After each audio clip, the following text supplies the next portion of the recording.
वाला कूलर। पुराने वक्तों की बात है, शमशान घाट नामी गांव में बिट्टू नामी लड़का हलवाई का काम किया करता था। वो बहुत मेहनती और ईमानदार था। वो दिन में समोसे बेचता और शाम में जलेबियां बेचता था। एक दिन एक ग्राहक उसकी दुकान पर आया। बिट्टू भाई, एक समोसे की मस्त प्लेट लगा दो। अच्छा भाई, अभी लगा कर देता हूँ आपको समोसे की मस्त प्लेट। बिट्टू भाई, आप डबल डबल काम करते हो, दिन में समोसे और शाम में जलेबी। भाई मुझसे फारिग नहीं बैठा जाता, इसलिए मैं दो काम करता हूँ और काम करने से ही तो इज्जत होती है। हाँ भाई, ये बात तो आप बिल्कुल ठीक कर रहे हो।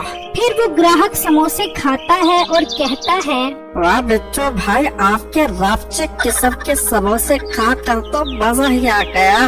भाई बहुत बहुत शुक्रिया आपका, जो आपको मेरे समोसे पसंद आए। फिर शाम में बिट्टू अपने घर जाता है और सारे पैसे अपनी बेगम को दे देता है। बेगम, मुझे बहुत खुशी होती है कि लोग मेरे समोसों की बहुत तारीफें करते हैं। अच्छा, तो आखिर समोसों का सामान कौन बनाता है? जादू तो मेरे हाथ में है ना।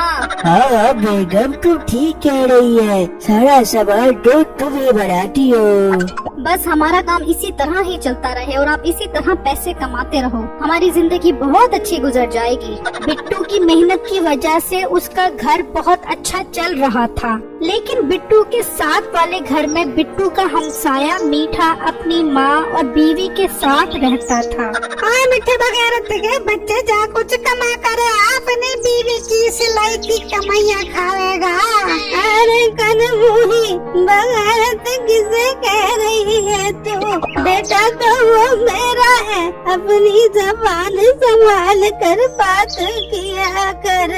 बुढ़िया तू चुप कर, अब तेरा बेटा बाद में पहले मेरा जोर है। लड़ो लड़ो, तुम दोनों आपस में लड़ लड़ के मर जाओ और मेरी जान छोड़ो। तुम्हारी रोज रोज की चिक चिक सुनकर तंग आ गया हूँ। तू कुछ काम कर, साथ वाले बिट्टू को देखा कितना अच्छा कबाबे है। अरे ऐसा ही है उसके घर में। तू मुझे उस बिट्टू मोटे के ताने न दिया कर, मेरे अंदर उससे ज्यादा सलाहियतें हैं, बस मैं शो नहीं करता। अच्छा, ज्यादा बातें मत कर, जा बिट्टू की दुकान से मेरे लिए समोसे की प्लेट लेकर आ। बेटा मेरे लिए भी एक प्लेट लेकर आई। हाँ ला, इस बुढ़िया के लिए भी कहीं मेरी प्लेट पर नजर ही न लगावे और मेरे पेट में दर्द हो जावे। फिर मीठा बिट्टू की दुकान के पास गया तो कहने लगा, ये मोटा तो बहुत अच्छा कमा रहा है, मैं इसके समोसे खरीद कर इसकी सेल क्यों करवाऊं? मैं तो बल्कि इसका कारोबार तबाह कर दूंगा। इसकी वजह से मुझे रोज ताने सुनने पड़ते हैं, न इसकी दुकान रहेगी और न ही मुझे ताने मिलेंगे। फिर रात में मीठा चुपके से बिट्टू के घर आया जब वो सो रहे थे और उसके समोसे वाले सामान में पेट खराब करने वाली दवा मिला दी और सोचने लगा, अब मजा आएगा जब लोग इसके समोसे खाएंगे और बाद में ये लोगों से मार खाएगा। अगले दिन लोग बिट्टू की दुकान से समोसे खा रहे थे कि अचानक उनके पेट में दर्द हुआ और वो कहने लगे, बिट्टू, ये तूने समोसे में क्या मिलाया है? हमारे तो पेट में दर्द हो गई है। भाई कसम से मैंने इसमें कुछ नहीं मिलाया। बकवास मत कर अपने। फिर उन्होंने बिट्टू को खूब मारा और उसको किसी वीरान जगह पर फेंक दिया। बहुत अच्छा हुआ इसके साथ, अब आया मजा। फिर मीठा अपनी बेगम के पास गया और उसे सब कुछ बता दिया। बहुत अच्छा किया, उसके साथ बड़ा शौक हो रहा था। अच्छा तू एक काम कर, दूध लेने के बहाने इसके घर जा और घर का जायजा लेकर आ। फिर मीठे की बेगम बिट्टू के घर आती है। अरे बहन, एक गिलास दूध का तो देते, मेहमान आए हुए हैं घर पे, उनके लिए चाय बनाऊंगी। अच्छा बहन, मैं अभी दूध ला कर देती हूँ। फिर बिट्टू की बीवी दूध लेने गई तो मीठे की बीवी उसका घर देखकर जल गई और सोचने लगी, ये तो बहुत मजे वाली जिंदगी गुजार रहे हैं, अच्छा हुआ इनके साथ अब इन्हें पता चलेगा। इतने में उसकी बीवी दूध ले आई और वो दूध लेकर चली गई। वहाँ बिट्टू को होश आया तो उसने देखा कि उसके साथ एक कूलर पड़ा है। यार ये कूलर यहाँ क्या कर रहा है? लगता है ये मेरे लिए ही है। मैं इसे अपने साथ ले जाता हूँ। फिर बिट्टू उस कूलर को अपने साथ घर ले आया और अपनी बेगम को सारा माजरा बताया। ये हमारे साथ किसी ने शरारत की है, हमने तो किसी का कुछ नहीं बिगाड़ा।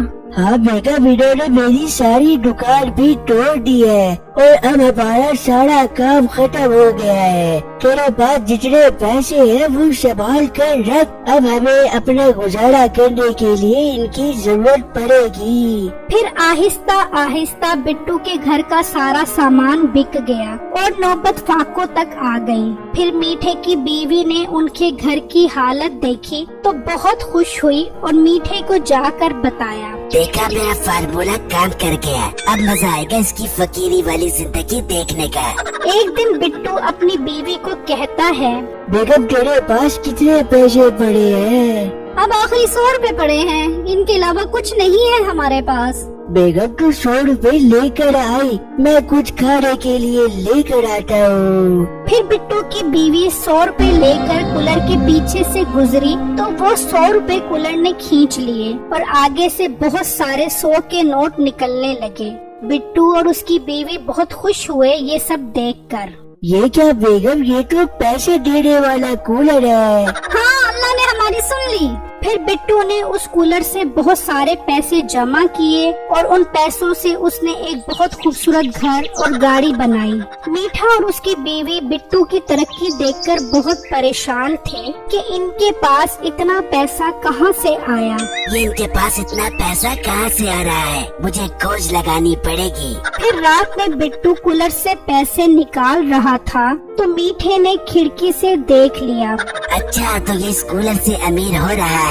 अब मैं इसका कूलर चोरी कर लेता हूँ ताकि मैं भी अमीर हो जाऊँ बगैर किसी मेहनत के। फिर आधी रात में मीठा चुपके से उसके घर आया और कूलर उठाकर अपने घर ले गया और अपनी बीवी को कहा, बेगम वो इस कूलर से पैसे निकालता है, तू अपना सारा सोना और सारे पैसे लेकर आ। मैं अभी इसमें डालूंगा और आगे से बहुत ज्यादा सोना और पैसे मिलेंगे। फिर उसकी बीवी सोना और पैसा ले आई और कूलर के पीछे डाल दिया, लेकिन कोई सोना और पैसा नहीं आया। ओए कूलर के बच्चे, जल्दी से सोना और पैसे दे, जल्दी दे वरना मैं तुझे नहीं छोड़ूंगा। और कूलर के अंदर से आवाज आई, मैं लालच के लोगों को पैसे नहीं देता। ये ऐसे नहीं मानेगा, इसे डंडे से मारना पड़ेगा। फिर मीठे ने डंडे से कूलर को मारा तो कूलर टूट गया और उसके अंदर कुछ नहीं था। मीठे मेरा सोना और मेरे पैसे देते वरना तेरी नस से चीर दूंगी। बेगम ये कूलर पैसे देता है, मैंने खुद देखा है। तू कूलर को छोड़, मेरा सोना और मेरे पैसे दे। फिर मीठे की बेगम ने मीठे की खूब दुर्गत बनाई कि उसे नानी याद आ गई और बिट्टू अपने घर में हंसी खुशी जिंदगी गुजारने लगा। मेरी इस वीडियो को लाइक और मेरे चैनल को सब्सक्राइब जरूर कीजिएगा और मुझे कमेंट बॉक्स में जरूर बताइएगा कि आपको मेरी स्टोरी कैसी लगी। शुक्रिया।